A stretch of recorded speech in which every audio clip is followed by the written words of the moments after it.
২৪-এর ৫ August fascist Awami League সরকারের পতনের পর থেকে দেশের রাজনৈতিক অঙ্গনে অস্থিরতা যেন কাটছেই না। নির্বাচন কবে হবে, ডিসেম্বর না জুনে, এই বিতর্কের মধ্যেই অন্তর্বর্তী সরকারের প্রধান উপদেষ্টা ড মোহাম্মদ ইউনূস ও বিএনপির ভারপ্রাপ্ত চেয়ারম্যান তারেক রহমানের লন্ডন বৈঠক কিছুটা স্বস্তি এনে দিলেও নির্বাচন পদ্ধতি নিয়ে এখনও কাটেনি ধোঁয়াশা। ঠিক এই প্রেক্ষাপটে আলোচনায় এসেছে প্রপোর্শনাল রিপ্রেজেন্টেশন বা পিআর পদ্ধতি।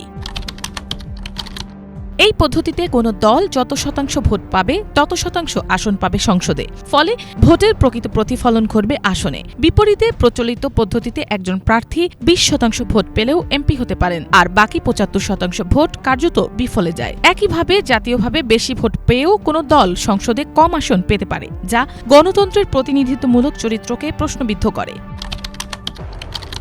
১৯৭৬ সালে আমেরিকান বিপ্লবের সময় দেশটির রাষ্ট্রপতি জন অ্যাডামস তার প্রভাবশালী পুস্তিকা থটস অন গভর্নমেন্ট এ আনুপাতিকতার প্রথম প্রস্তাবনাগুলো দিয়েছিলেন। তবে আধুনিক বিশ্বে সর্বপ্রথম ১৮৯৯ সালে বেলজিয়ামে পিআর পদ্ধতির মাধ্যমে নির্বাচন অনুষ্ঠিত হয়। বর্তমান বিশ্বে ৯১টি দেশে এই পিআর পদ্ধতি চালু রয়েছে। এর মধ্যে দক্ষিণ এশিয়ায় ২টি দেশ নেপাল ও শ্রীলঙ্কাতেও এই পদ্ধতি বিদ্যমান।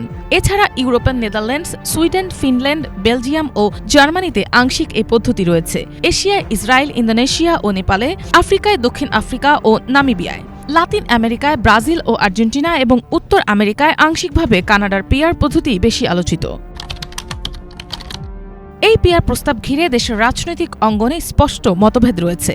বিএনপি ও তাদের মিত্ররা একে নতুন ষড়যন্ত্র বলে অভিহিত করছে। তাদের আশঙ্কা, এতে স্থানীয় জনপ্রতিনিধিত্ব হারাবে আর কেন্দ্রীয় মনোনয়ন নির্ভর রাজনীতির উত্থান ঘটবে। অন্যদিকে এনসিপি, ইসলামী আন্দোলন, জামায়াতে ইসলাম, নাগরিক ঐক্য, জাতীয় পার্টি এবং কমিউনিস্ট পার্টির একাংশ এই পদ্ধতিকে গণতন্ত্রে অংশগ্রহণের নতুন সুযোগ হিসেবে দেখছে। বিশ্লেষকরা বলছেন, বাংলাদেশের মতো কেন্দ্রীভূত ও দ্বিধাবিভক্ত রাজনৈতিক বাস্তবতায় এই পিআর পদ্ধতি বাস্তবায়নে প্রয়োজন সাংবিধানিক সংস্কার, রাজনৈতিক ঐক্যমত এবং সর্বোপরি জনগণের সম্মিলিত সমর্থন। কিন্তু বাস্তবতা হলো, বড় রাজনৈতিক দলগুলো এখনও এই পদ্ধতিতে আগ্রহী নয়, কারণ এতে তাদের একক আধিপত্য হুমকির মুখে পড়বে।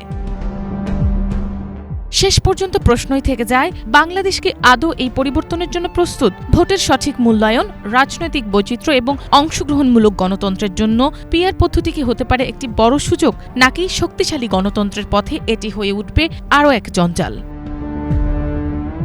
মিনালা দিবা, বাংলাভিশন, ঢাকা।